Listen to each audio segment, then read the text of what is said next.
রশিদ আহমদ গঙ্গোহী রহমতুল্লাহি আলাইহির খলিফা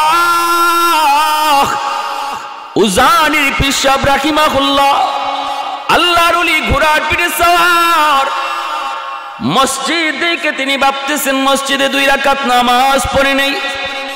আল্লাহর ওলিদের বৈশিষ্ট্য হলো সিফাত হলো কোন মসজিদ যদি তারা দেখেন তাহলে দেরি নাই মসজিদের হক 2 রাকাত নামাজ পড়া। আল্লাহর ওলিরা যেই দিকে গেছেন মসজিদ দেখা মাত্রই মসজিদে ঢুকে 2 রাকাত নামাজ আদায় করতেন। ভাইরা বন্ধুরা, উজানির পীর সাহেব তিনি মসজিদের ভিতরে যায় ঢুকলেন। ঢুকে তিনি দেখেন জঙ্গলে একটা বিশাল বড় বাঘ, এই বাঘিনী তার 2টা বাচ্চারে দুধ খাওয়াইতেছে। আল্লাহর ওলি বাঘিনীকে দেখে বলতেছেন, এরে বাঘ, তোমার জায়গা তো মসজিদ নয়, মসজিদ হলো আল্লাহর বান্দাদের সেজদা দেওয়ার জায়গা, তোমার ঠিকানা হলো জঙ্গল। এই বইলে তিনি বলতেছেন তুমি জঙ্গলে চলে যাও। আল্লাহর ওলি সফর সঙ্গী নিজে দেখলো, তিনি এভাবে ইশারা দিয়ে দিলেন, বাঘটা লেজ নাইরা নাইরা যেন ভদ্র মানুষের মতো আল্লাহর ওলিরে চিনা চিনা সে জঙ্গলে চলে গেল। এই কথাটা আল্লাহ নবী বলেছেন, ও দুনিয়ার মানুষ, তোমরা মানুষ হইয়া উলামায়ে কেরামকে চিনলা না। কার উসিলায় আল্লাহ জগৎ টিকায় রাখলো, কার উসিলায় আল্লাহ আমাকে বাঁচায়, কার উসিলায় আল্লাহ আমাকে খাওয়ায়, কার উসিলায় আল্লাহ আমাকে শ্বাস নেওয়ার সুযোগ দেয়, কার উসিলায় আল্লাহ পাক আমাকে সুস্থতার নিয়ামত দেয়। এই কথাটা তোমরা বুঝো না, কিন্তু জঙ্গলের জীব জানোয়ার বুঝে। বিধায় ওরা 24 ঘন্টা উলামায়ে কেরামের জন্য আর মাদ্রাসার জন্য আল্লাহর কাছে দোয়া করে। গাছের পাতারা পর্যন্ত আল্লাহর কাছে দোয়া করে, আল্লাহর কাছে দোয়া করে। মুজাদ্দিদ আল ফেসানি রহমতুল্লাহি আলাইহিকে বাদশাহ আকবর সে এইরকম ভাবে জেলখানায় বন্দি করে দিয়েছিল। জেলখানায় বন্দি করে একটা রয়্যাল বেঙ্গল টাইগার মুজাদ্দিদ আল ফেসানি রহমতুল্লাহি আলাইহিকে খাওয়ার জন্য বাঘটা ছেড়ে দিল এই বন্দির ভিতরে, জেলখানার ভিতরে। আর বাদশাহ আকবর মন্ত্রী পরিষদ লইয়া আসে জেলখানার বাহির থেকে তাকায় তাকায় দৃশ্য দেখতে চায়, কিভাবে হুজুর রে বাঘে খায়, কলিজা কেমনে খায়, মাংস কেমনে খায়, হাড্ডি কেমনে খায়। হঠাৎ করে বাদশাহ আকবর দেখে বাঘটা আস্তে আস্তে করে হুজুরের কাছে গেল। যেই বাঘে মানুষ দেখলে ফেখম ধরে, যেই বাঘ মানুষ দেখলে পরে রক্ত খাওয়ার স্বপ্ন দেখে, যেই বাঘ মানুষ দেখলে কলিজা খাওয়ার স্বপ্ন দেখে, ওই বাঘকে বাদশাহ দেখতেছে। আল্লাহর ওলির কাছে গেল, লেজ নাইরা নাইরা, আল্লাহু আকবার জোরে কর। লেজ নাড়ানোর অর্থ হলো, হুজুর আমি আপনাকে চিনে ফেলেছি। ওগো আল্লাহর ওলি, আমি আপনাকে চিনে ফেলেছি।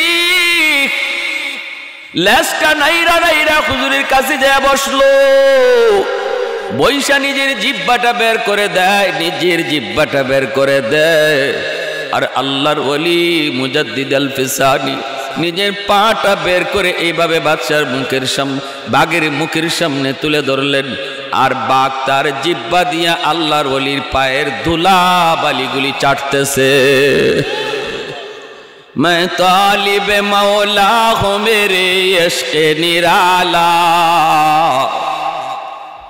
मैं तालिब मौला हूँ मेरे इश्क़ निराला, है जुमला जहाँ जिनके तजल्ली से उजाला, है जुमला जहाँ जिनके तजल्ली से उजाला, मादरुद जहाँ गैर खुदा यार नदारम, जुज़ याद खुदा ही चिदिगर कार नदारम, जुज़ याद खुदा ही चिदिगर कार नदारम। এজন্যই উলামায়ে কেরাম আমাদের আকাবিরগণ বুজুর্গানে কেরাম যেদিকে গেছেন ওদিকে যাইয়েই সবার আগে মাদ্রাসার ফিকির করছেন। কারণ তারা দেখতেন, তারা বুঝতেন এই আসমানের খুঁটি হলো মাদ্রাসা, এই জমিন টিকায় রাখছে আল্লাহ মাদ্রাসার খাতিরে। এজন্য যেভাবে গেছেন, যেদিকে গেছেন, এখনো গওহরপুরি সাহেব রাহিমাহুল্লাহর হাতের নির্মিত প্রতিষ্ঠিত মাদ্রাসা এখনো আমরা খবর পাই ময়মনসিংহে বিভিন্ন জায়গায় আল্লাহর ওলির হাতে গড়া মাদ্রাসা আছে, হাতে গড়া মাদ্রাসা আছে। গতকালকেও ময়মনসিংহ প্রোগ্রাম ছিল আমার, সেখানেও গেছি। বালিয়ার পীর সাহেব এখানে ছিলেন, বালিয়া মাদ্রাসা মোহতামিম সাহেব ছিলেন আমার পাশে। ওনারা নিজে বলছেন যে ময়মনসিংহ এলাকার বহু মাদ্রাসা আমাদের সিলেটের আল্লাহর ওলি নুরুদ্দিন ঘরপুরি রহমতুল্লাহি আলাইহির হাতে প্রতিষ্ঠা করা। কেন? মাহফিলটা কইরা রাতে থাকতেন, থাকিয়ে সকালবেলা এলাকার মানুষের নিয়ে বৈশা মাদ্রাসা আছে এলাকায়, হুজুর নাই। মুহূর্তের ভিতরে সাথে সাথে মানুষ ডাকো, মেম্বার সাহেবরে ডাকো, চেয়ারম্যান সাহেবরে ডাকো, ডাক্কা একসাথে বইয়া জায়গা ঠিক কইরা নিজের হাতে পিলার গাইরা মাদ্রাসা শুরু করে আইছেন। কারণ তারা জানতেন, তারা বুঝতেন আর বলতেন, শোনো এই মাদ্রাসা হলো তোমাদের এই গোটা সমাজের জন্য আল্লাহর পক্ষ থেকে রহমতটাই না আনার চুম্বক। দুনিয়ার চুম্বক লোহা টানে আর মাদ্রাসা রহমত টানে, মাদ্রাসা রহমতকে টানে। এজন্য বলতেন আসমানি গজব থেকে যে বাঁচতে চাও, জমিনি গজব থেকে বাঁচতে চাও, নিজে যদি সুখে শান্তিতে থাকতে চাও, নিয়ামত আর রহমত দিয়ে যদি ভরপুর জীবন কাটাইতে চাও, তাহলে এলাকার মাদ্রাসা তৈরি করো, মাদ্রাসা তৈরি করো। মাদ্রাসা থাকলে মাদ্রাসার কদর করো। প্যারে হাজরিন, বানিয়ে দারুল উলুম দেওবন্দ কাসিম নানুতুবি রহমতুল্লাহ, ইংরেজরা একে একে সব মাদ্রাসা ধ্বংস করে দিল, বোল্ডোজার দিয়ে মাদ্রাসা ধ্বংস করে দিল, লক্ষ লক্ষ কোরআনের কপি আগুন দিয়ে জ্বালায় দিল, বহু হাফেজে কোরআনকে ফাঁসি দিল, 50,000 উলামায়ে কেরাম দিল্লির চাঁদনি চক থেকে নিয়ে খায়বার পর্যন্ত এমন কোনো গাছের ডাল ছিল না যেই ডালে কোনো না কোনো আলেমকে ফাঁসি দেওয়া হয়নি। ইতিহাস, উলামায়ে কেরাম ইতিহাস শুনেন, ইতিহাস শুনেন। আজাদি আন্দোলন, এই গোটা ভারতবর্ষ কাদের কুরবানির বিনিময়ে স্বাধীনতা পেয়েছে। ছোট্ট এক বাংলাদেশের স্বাধীনতা, এটাও সেই ভারতবর্ষের স্বাধীনতার পিছনেই জড়িত। ভারত যদি স্বাধীন না হতো তাহলে বাংলাদেশও স্বাধীন হতো না। গোটা ভারতবর্ষ স্বাধীন করার পিছনে উলামায়ে কেরামের অবদান। শাহ আব্দুল আজিজ মুহাদ্দিস দেহলভী রহমতুল্লাহি আলাইহি এক বিপ্লবী ফতোয়া, ভারত দারুল হরব হয়ে গেছে, যার হাতে যা আছে তা নিয়ে ইংরেজদের বিরুদ্ধে জিহাদ করা ফরজে আইন। মুসলমান জিহাদের আগে নেমে গেছে, হিন্দুরাও ছিল সে আজাদি আন্দোলনে মুসলমানদের নেতৃত্বে। সমস্ত মাদ্রাসা যখন ধ্বংস হয়ে যায়, উলামায়ে কেরামকে ফাঁসি দেয় কাসিম নানুতুবি রহমতুল্লাহি আলাইহি। ইনি তো চিন্তায় পড়ে গেছেন, আল্লাহ আমারে কোন জমিনে তুমি বাঁচায় রাখছো, যেই জমিনে মাদ্রাসা থাকবে না, যেই জমিনে কোরআনের তালিম থাকবে না, যেই জমিনে কোরআনের আওয়াজ থাকবে না, আল্লাহ সেটা তো তোমার ভাষায় গজবের জমিন, রহমতের জমিন নয়। আল্লাহ আমি কাসিম নানুতুবিকে গজবের জমিনে কেন রাখছো? যদি রাখারই তোমার সিদ্ধান্ত হয়, আমি কাসিমের দ্বারা আবার গজবের জমিনকে রহমতের জমিন বানায় দাও আমার উসিলায়। আল্লাহ আমি নাদানের উসিলায় তুমি গজবের জমিন পাল্টায়া রহমতের জমিন বানায় দাও। এই চিন্তা মাথায় আই নাই, সারা রাত আল্লাহর কাছে কাঁদলেন। গভীর রাত, তাহাজ্জুদের টাইম, বিবি সাহেব স্বামীর কান্নার আওয়াজে তার ঘুম ভেঙে যায়। ঘুম ভেঙে গেল বিবির, স্বামীর কান্নার আওয়াজ, পাশে রুম থেকে কান্নার আওয়াজ। তিনিও ঘুম থেকে উঠে গেলেন, উইটা তিনি পাশে রুমে গেলেন, যায় তিনি দেখেন স্বামী মাটিতে গড়াইয়া আল্লাহর কাছে কাঁদতেছেন আর বলতেছেন, মালিক গজবের জমিন তুমি রহমতের জমিন বানায় দাও। আল্লাহ আমার দ্বারা তুমি কোরআনের তালিম আবার চালু করে দাও, আবার তুমি কোরআনের শিক্ষার ব্যবস্থা তুমি জারি করে দাও। এই বইলে মাটিতে গড়ায় আল্লাহর কাছে যখন কান্দেন, চোখের পানি পড়তেছে দর দর করে। বিবি সাহেব তিনিও একজন জমিদারের মেয়ে, কাসিম নানুতুবি তিনিও একজন জমিদারের ছেলে, বিবি তিনিও একজন জমিদারের মেয়ে, অনেক উন্নত ফ্যামিলির, অনেক দামি ফ্যামিলির সন্তান। বিবি সাহেব ডাক দিয়ে তখন বলতেছে, স্বামী গো, ও স্বামী একটু উঠো, মাটি থেকে উঠো, চলো আমরা স্বামী স্ত্রী দুইজনে মিলে আল্লাহর কাছে কান্দি। স্বামী স্ত্রী দুইজন আল্লাহর কাছে কান্না শুরু করে দিলেন। শুনেন এই মাদ্রাসাগুলা কিভাবে তৈরি হয়েছে, এই যে আপনাদের এলাকার এই মাদ্রাসা, এই মাদ্রাসার গোড়া কোথায়?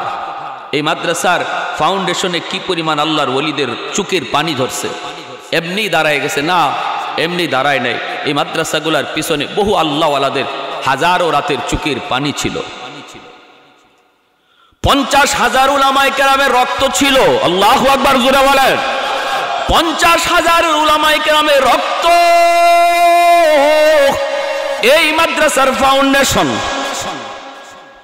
আল্লাহর ওলি কান্দেন, বিবি তিনিও চোখের পানি জড়ায় জড়ায় শুধু আমিন আমিন বলেন। স্বামী কান্দে, বিবিও কান্দে, স্বামী কান্দে, বিবিও কান্দে, আল্লাহর কাছে কান্দে। ভাইরা বন্ধুরা, বিবিকে নিয়ে মাঝে মাঝে মুনাজাত করবেন, ঘরের বিবিকে নিয়ে মুনাজাত করবেন। কারণ মায়ার নবীর হাদিস, মহিলাদের দোয়া পুরুষের আগে আল্লাহ কবুল করে নেই।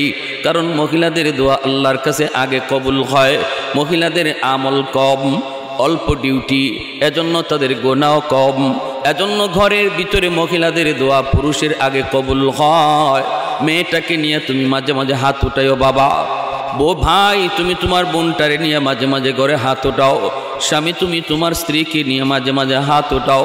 বিপদ এসে গেছে, স্ত্রীকে নিয়ে হাত বাড়াও। তুমি দোয়া করো, বিবিকে আমিন বলতে বলো, অথবা বিবিকে বলো তুমি দোয়া করো, আমি আমিন বলবো। এইভাবে যখনই মুনাজাত ঘরের ভিতরে চালু হয়ে যায়, আল্লাহ পাক রব্বুল আলামিন সমস্যা যা সামনে আছে সমাধান করে দেয়। আল্লাহর ওলি মুনাজাত করেন, বিবি আমিন আমিন কর। সকালবেলা বের হয়ে গেলেন ছাত্র কালেকশন করার জন্য। মুসলমানের ঘরে ঘরে যায় হাজির। ও বাবা, তোমার ছেলেটাকে দাও, আমি কোরআনের শিক্ষা দিব, কোরআনের শিক্ষা, হাফেজে কোরআন হবে, আলেমে দ্বীন হবে। মুসলমান ডাক দেয়া কয়, হুজুর মন তো চায় ছেলেটারে হাফেজ বানাবো, কিয়ামতের ময়দানে কোরআনের হাফেজের বাবা হইয়া আল্লাহর কাছে পরিচয় দেব। একবার মালিককে বলবো, মালিক আমি কোরআনের হাফেজের বাবা, আল্লাহ আমি একজন আলেমের মা।